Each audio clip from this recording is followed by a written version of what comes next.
Okay, let's just jump right into this. Yeah, let's do it. We're starting a deep dive today that begins with, of all things, antique collectibles. And it ends, well, maybe with the complete dismantling of our known reality. Exactly. And this mission, it's a personalized one. It's for you, the learner, who sent in all this amazing source material on the really bizarre case of Melanie Eller.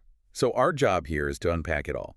We're going to get into the story of this missing woman, her obsession with linking basically every conspiracy theory out there. And the terrifying reality that she might have actually, literally stepped into. It's this synthesis of the totally mundane and the absolutely cosmic. We've got sources detailing the life of this guy, Jack. The repairman, a professional fixer. Right. And he's someone who wants nothing more than total anonymity, but he lives in New York City, the most visible place on Earth. And we follow his investigation, right? He's tracking Melanie. He gets involved with her community, this group called SESUP. And he starts confronting these physical and psychological horrors that they defy any logical explanation. All of which leads to her so-called grand unification theory. A GUT. So the sources, they give us this perfect entry point into Jack's world through his apartment. Oh, yeah. You have to picture this place. It's in the West 80s, and it's just crammed. Crammed with antiques. We're talking Victorian oak, memorabilia from the 30s and 40s. You can almost smell it, that sort of musty old wood smell. Everything feels curated, like it's from a different time. Right. And into this museum of the past, Jack brings his latest find. A 1940s Daddy Warbucks lamp. Yeah, the figure's grinning. He's in a tuxedo. And it has a tiny little rhinestone stick pin. It's perfect. And he takes this piece of vintage Americana, and what does he do with it?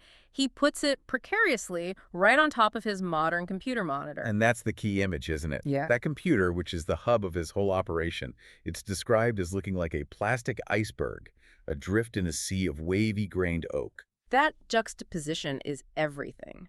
It's the grinning past staring down this cold, anonymous future.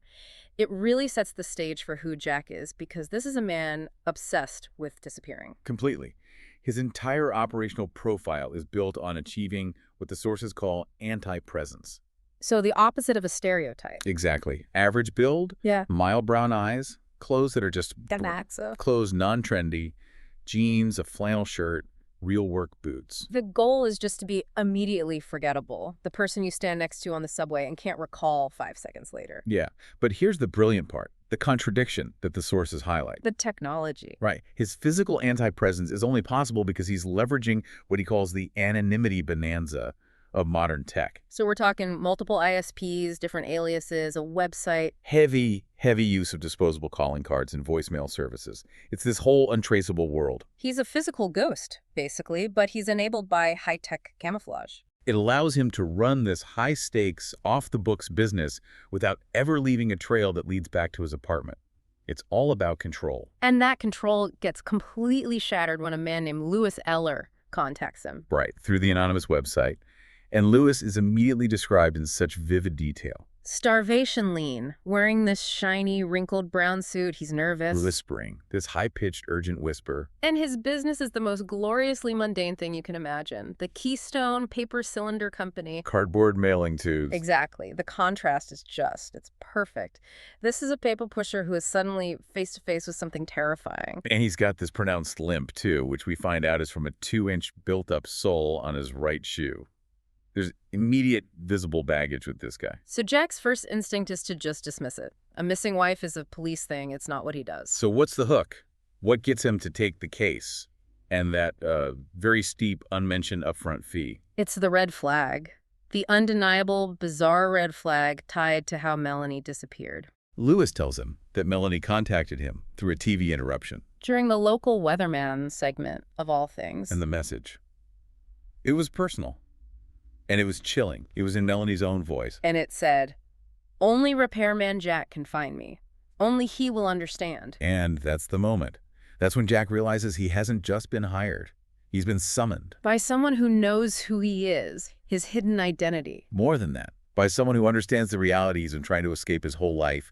That phrase, "only he will understand," it's not a plea. It's a statement of fact. It changes everything. He's no longer just an investigator. He's a destined participant. Absolutely. For a man whose whole life is about controlling chaos for money, This message is basically saying that the biggest chaos of all The one he thought he buried in his past. is calling him out by name.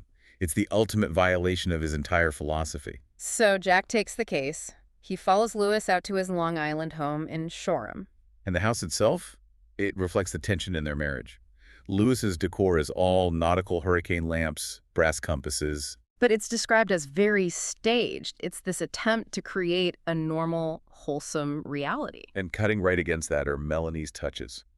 These dark, brooding, abstract paintings she did as a teenager. So even back then, she was dealing with this psychic weight. Oh, yeah. But the epicenter of her world is her study. A long attic room. Described as a Library of Congress of the Weird. Which is perfect. Years and years of devoted research. Stacks of books, magazines, pamphlets, papers on every conspiracy theory imaginable. This wasn't a hobby for her. This was her life's work, her grand unification theory.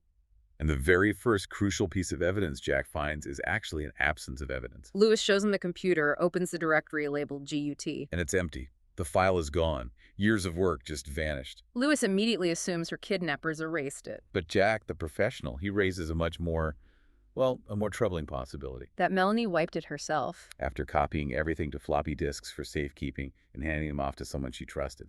Which means she had a pre-planned exit strategy. And crucially, that she trusted a stranger with her most vital work more than she trusted her own husband.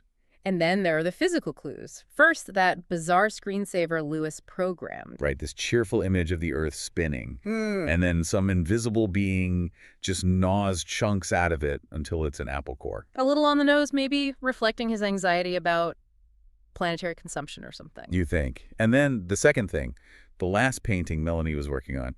This is where Jack gets his first, visceral, physical proof that this is not a normal case. The canvas is just thick with swirls of black and deep purple. And it has this glistening surface that Lewis says never, ever dries. And the sensory details here are so important. Jack touches the surface. And it feels cold and wet. And then he feels, what was it? Sharp little points digging into them, like tiny teeth snapping at his fingers. But it leaves no mark, no physical wound at all. He just notices his fingertips feel weirdly wet afterwards. So this isn't paint. No. It's some kind of active psychic feedback loop.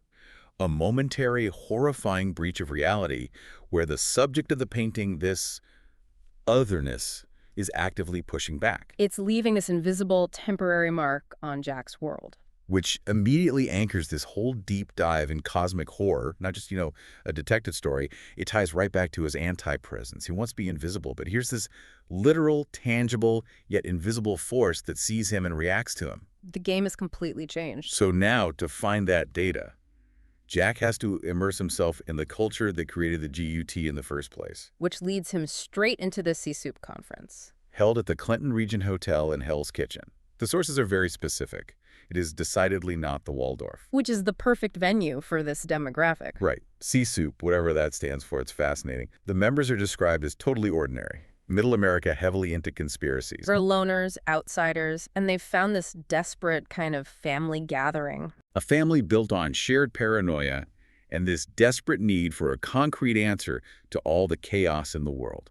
But here's the fundamental problem with the CISIP community. The sources say they're about as united as the United Nations. They splinter instantly into subgroups, and each one is convinced that their little piece of the puzzle is the one and only real truth. It's paranoia as identity, but also as a source of constant conflict. We really need to break down these competing realities because it shows the complexity Melanie was trying to unify. Let's start with Jim Zaleski. Okay, Zaleski. He's the spokesman for the Alien Contact faction, the hardcore ufologist. And what's his specific theory? He's all in on UFOs being based on the dark side of the moon, and that the Greys are pursuing a systematic crossbreeding agenda with humans. The classic abduction narrative. Exactly. But what's so telling about him is his internal policing of the truth. He fiercely dismisses the idea of reptoids. He says that's just a grand deception.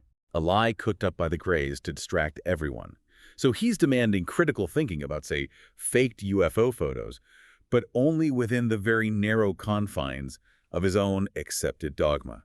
His truth is the only valid one, and anything else is just a disinformation campaign by the very same aliens he believes in. It's the perfect mix of faith and paranoia. Okay, so then we move from the cosmic to the more terrestrial, Miles Kenway. Kenway is the embodiment of the New World Order, or NWO conspiracy. He's ex-Army intelligence, attached to NATO. Now he runs a militia in Montana. And his whole worldview is signaled by the first question he asks Jack. Have you seen any black helicopters? Classic. So Kenway's NWO theory, it actually has some structural depth. It's not just a vague idea. No, it's complex. He traces it all the way back to Cecil Rhodes, who formed a secret society called the Round Table, dedicated to achieving one world government. And that society just evolved over time. Right. It progressed through the Council on Foreign Relations, the CFR, and then the Trilateral Commission. And in Kenway's view, those are the shadowy groups now controlling global bodies like the UN and the CIA. So the brilliance of his theory is that it has this layered history. It connects powerful, real-world organizations, real historical figures. Which makes the eventual global takeover seem logical, almost inevitable. And their methods are just as dark. He claims they staged Roswell as disinformation. And that they use sophisticated mind control, like MKUltra, to create programmed suicides. But the ultimate threat is a domestic one, an armed invasion via those black helicopters, with dissenters being put into concentration camps. So Kenway is all about political man-made horror. But the third faction, led by Olive Farina, is about divine spiritual horror. Olive is the eschatologist. She's focused on satanic cults, the Antichrist, the end times. She claims she survived a human sacrifice, and now she's terrified that she was implanted with the 666 chip. And this chip, critically, it doesn't show up on X-rays. So it's the ultimate barrier to her salvation. She believes it will cause her to miss the rapture and have to suffer through the tribulation. That's just incredibly intense, high-stakes paranoia, but Olive, she's the crucial link. Right. She reveals that Melanie gave her the computer disks with the GUT data for safekeeping. And why her? Because Olive is a computer phobe.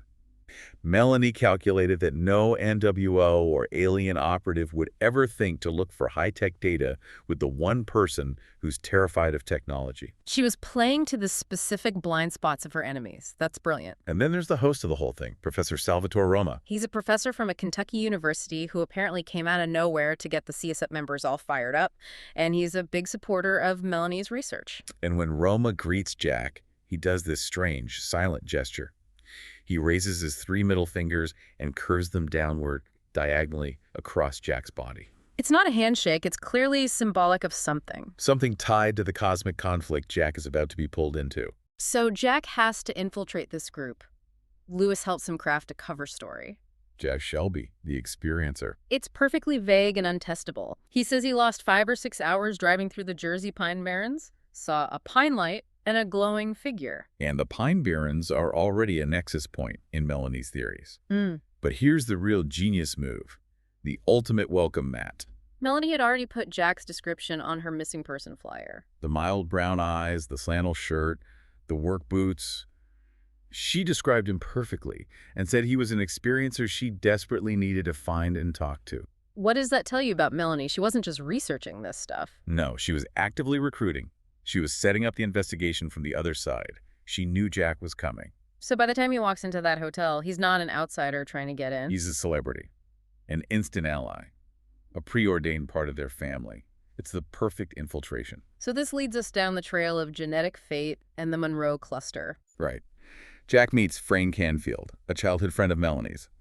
He's described as a squat man in a wheelchair, and they share what he calls a deformity bond. And the physical details here are, they're horrifying, but they're essential to understanding this otherness concept. Melanie's left hand was deformed.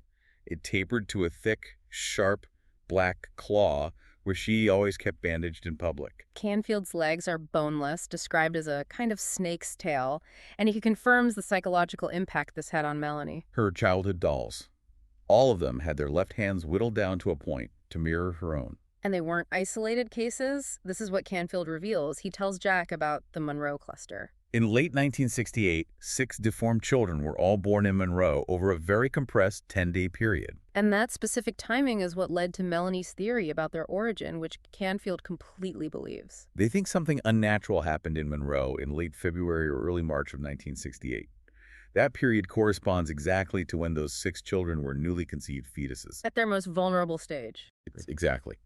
They call the event a burst of otherness, something that warped their fragile DNA. They even call themselves children of the otherness. This gives the cosmic horror a physical, biological foundation. We're way past the NWO or aliens now. They are the literal physical result of an intrusion from another reality. And this sends Jack back to Melanie's old home in Monroe. He notes the unusually large lot, the big oak tree. But the key piece of evidence is in the basement, and it's something that it violates the structural integrity of this reality. It's a new rope fire safety ladder. It's tied securely to a steel support column. But the bottom end of the ladder is inexplicably embedded, not just stuck, but fully merged into the solid concrete floor. How does a soft rope penetrate cured concrete? It doesn't. It can't. This thing is like a dimensional anchor. It's a physical demonstration that the laws of physics are negotiable when the otherness is involved. And Jack's body reacts to it. He starts scratching his chest, right where his old scars are. The ones Rama mentioned. Yeah. The site is active, and it's resonating with the residual energy of whatever happened there. And this is when Lewis confirms that Melanie had been obsessively buying, digging up, and then selling property all around that area, Randall Road in Monroe. She was looking for something specific in the land. Which is the perfect transition to the technological key to all this. Nikola Tesla. Canfield connects all of Melanie's property research to Tesla, the 1880s genius, inventor of AC power. Tesla is a figure who's just ripe for conspiracy theories, right? Yeah. We know he sold his patents to Westinghouse, but then had this massive breakdown. And he dismantled his huge tower on Long Island, Wardenclyffe, where he was working on broadcast power. Free energy for the world. The standard NWO-style theory, the one Kenway would love, is that J.P. Morgan pulled his funding to stop cheap global energy and maintain economic control. But Melanie's research suggests a much darker reason. She was hunting around there because Tesla supposedly buried these mysterious steel canisters on his property after Wardenclyffe failed.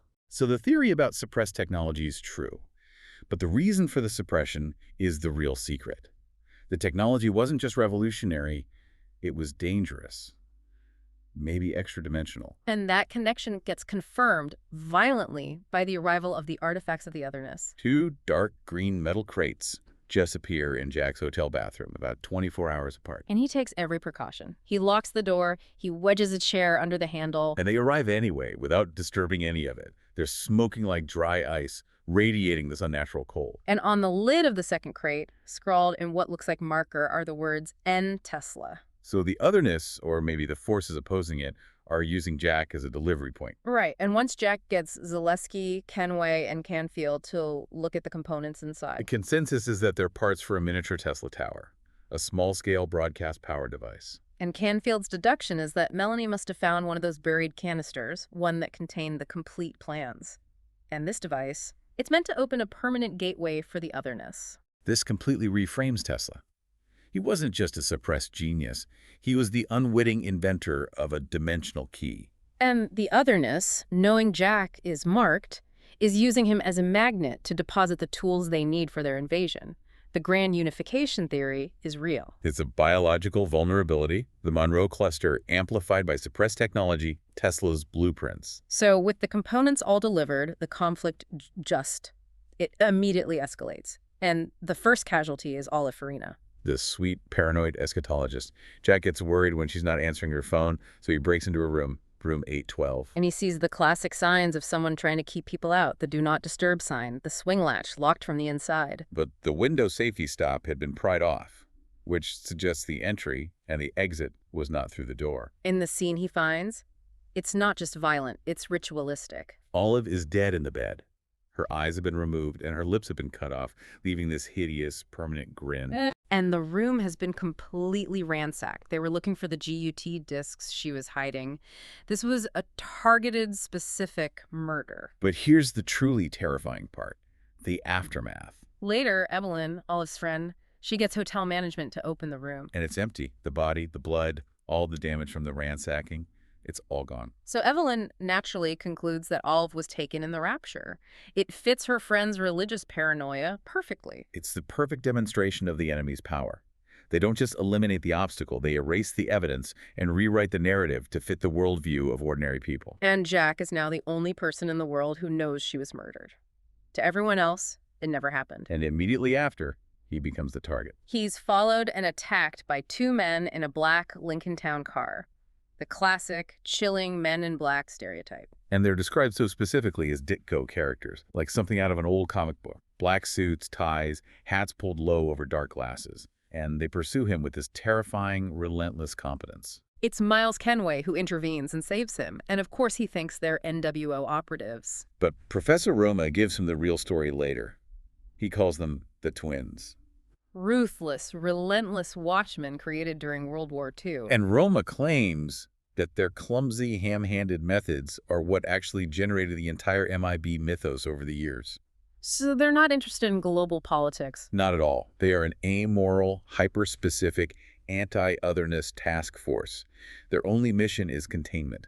If the otherness breaches our reality, they close it, by any means necessary. And this conflict quickly becomes personal for Jack, circling back to his past. He's still dealing with the psychological fallout from his last encounter. He's having these hyper-realistic nightmares about the freighter he sank, the Ajit Ruprabati. And the creatures that were on it, the cobalt-skinned, shark-headed things. They're Rakoshi. And this is when Roma confronts him, and he demonstrates this impossible, intimate knowledge of Jack's trauma. He says, "The otherness has left its mark on you, my friend. I sensed your contact. I can almost see those scars glowing through your shirt." It's a devastating psychic attack. Roma confirms that Jack's chest scars were made by a creature of the otherness. And then comes the confession. Roma says he was there at the Rakoshi's genesis. A piece of my flesh was used in their genesis. So at that moment, we understand who Roma really is. He's not just a professor. He is deeply, cosmically connected to the otherness. And he confirms why the Tesla device was sent to Jack's room. Because Jack is marked. He's a resonant frequency, a beacon for these forces. And right in the middle of all this cosmic, high-stakes paranoia, the sources give us this perfect narrative counterpoint, one of Jack's normal jobs. A side gig for a client named Schaefer. The job is simple. Just break the legs of an abusive brother-in-law, Gus, to give the wife, Seal, time to get away. This is Jack's bread and butter. Targeted, predictable violence for a just cause. He does the job, leaves Gus alive, but trussed up with 2 broken legs, with Seal safely locked away in a closet. Mission accomplished. But the next day, Gus is found dead. Tortured. And sexually mutilated with a Ginsu knife. And the shocking reveal is that it was Seal, Schaefer's sister, the codependent woman who was previously unable to fight back. Yeah. She had 3 hours alone with Gus after Jack left. She heard him confessing how much he truly hated her, how he wanted her dead, and she just snapped. And enacted 10 years of payback. This is such a crucial moment. It must have just stopped Jack cold. On the one hand, all of Farina was murdered and erased by ancient, indifferent cosmic forces. On the other hand, Gus was killed personally, violently, by a human being pushed beyond her absolute breaking point by mundane domestic cruelty. For Jack, who deals with the predictability of human evil every day, Seal's act is arguably more terrifying than the shark-headed demons. It confirms that the human soul, when it's twisted by everyday cruelty, can harbor a chaos and an unpredictability that rivals the otherness itself. It forces him to confront that the safe world of human evil is just as volatile as the cosmic one. So we're at the climax, time is running out, and all the different parts of Melanie's GUT are coming together. Right. Jack, Zaleski the ufologist, Kinway the NWO guy, and Canfield, the child of otherness, they all put aside their internal squabbles and work together to assemble the mini Tesla tower. They're all driven by their own interpretations of the truth. Kenway thinks it's NWO tech. Zaleski thinks it's alien. Canfield knows it's from Melanie. But for a moment, they're unified by this desperate need for answers. They get the device to the Monroe basement and they find Louis Eller there. He's trying to use a pickaxe to dig out that embedded rope ladder, totally convinced it's the key to finding Melanie. The man is just emotionally and physically destroyed. And the assembly of the tower gives them the final proof that Melanie was right all along. The base of the tower fits perfectly over 8 scorch marks on the floor. And those marks are arranged precisely around the embedded rope ladder. The technology lines up perfectly with the physical anchor point. And the activation sequence is just pure sensory overload. The atmosphere gets charged. Jack feels the static on his arms. The lights dim, the amber crystal in the tower starts pulsing, and the whole thing begins to hum. And then it starts to float between the rafters. Canfield gives the terrifying explanation. Gravity reverses at the transition point. The laws of this dimension are breaking down in real time. And the concrete floor begins to dissolve. It doesn't melt or crack, it just fades away, revealing this dark, yawning abyss. A gale force wind starts rushing toward the opening, like a vacuum trying to suck everything from this world into the void. This is it. This is contact. And Lewis pulls Melanie Ayler out of the hole. She's physically cold to the touch, and her left arm, which is no longer bandaged, reveals the full, shocking black claw. And she just whispers that she has been home. Melanie, now fully embracing her identity, confirms the truth of the GUT. The Tesla Tower is a gateway to the Otherness, an eternal vampiric foe that is trying to breach our reality and feed on it. She says she found 3 of Tesla's canisters, and one of them had the complete explicit plans for this device. She confirms that the Monroe cluster children were victims of that 1968 burst of Otherness, that it altered their DNA and made them feel this profound sense of belonging on the other side. They're naturalized citizens of the enemy dimension. But the real terror is her prophecy. Melanie reveals that the 68 event didn't just create them. It sealed this plane's fate. It led to the conception of the One, a special child who is grown now and who will soon be able to transform the fundamental laws of physics and usher in the permanent reign of the Otherness. And the climax turns instantly to betrayal. Melanie and Canfield trick Jack. They handcuff his right wrist to the central steel support column. And Melanie reveals the gateway is closing, and she sacrifices the others. Zaleski and Kenaway, still obsessed with finding their truth, they just jump into the hole. And Melanie coldly states that the Otherness has no use for ordinary humans. It only wants Jack because he's marked. He might be the key to keeping the gateway open permanently. So Canfield and Melanie escape through the shrinking void. And Lewis, tragically mundane to the very end, tries to follow his wife, climbing the rope ladder back out of the hole. But he's killed by falling debris from the shattered kitchen door. His death isn't cosmic, it's just violent and sad. Jack manages to escape the collapsing house, only to be immediately cornered by the 2 MIBs, the twins. They start dragging him back toward the void, and they state the brutal reality of their mission. You are the only way to close the gateway. They see him as a fuse, a necessary sacrifice to cauterize the wound. Jack realizes he's just an expendable tool in this war. He's only saved because the gateway closes on its own, with this titanic explosion of light and force. He's left alive, but now he knows. He knows about the eternal, amoral war raging just beneath the surface of everything. Okay, so let's try to connect all of this back to you, the learner. We started with a fix-it job, we navigated this congress of lunatics, and we ended at a dimensional breach. So what did we actually learn here? Well, the key takeaways are pretty complex. First, the sources suggest that the whole conspiracy community, Sesub, they weren't entirely wrong. All their conflicting theories, aliens, the NWO, the Antichrist, they were all based on kernels of truth. Right. They were distorted, misidentified fragments of an ancient, ongoing war that they couldn't possibly understand in its totality. Second, the Otherness isn't a theory. It's real. It's an ancient and, as the sources say, vampiric force trying to breach and feed on our reality. And the genius of Nikola Tesla, the father of modern power, unknowingly provided the literal key, the technology, to open the gateway to that other plane. And third, the agents of opposition, the MIBs, the twins, they're completely amoral, they're ruthless, but they are the only implacable force working against the Otherness. Their sole mission is to close the breach, which confirms that in this conflict there are no heroes. There are just pragmatic forces trying to preserve a very fragile status quo. And for Jack's character, maybe the most important insight came from that detour, the Gus and Seal story. The realization that chaotic, unpredictable human evil can often be more unsettling and harder to process than the impersonal cosmic horror. So he's left struggling with the dilemma. Where do I even fit in all this? Yeah, Jack ends this whole thing fundamentally rattled. His carefully built life of anonymity and control is meaningless now. He knows he can no longer dismiss the cosmic conflict. And he's afraid of becoming one of them. A paranoid basket case like the Sea Supers, haunted by the knowledge that his life is just scenery for a greater war he was unwillingly drafted into. He's left asking himself that central question of his existence.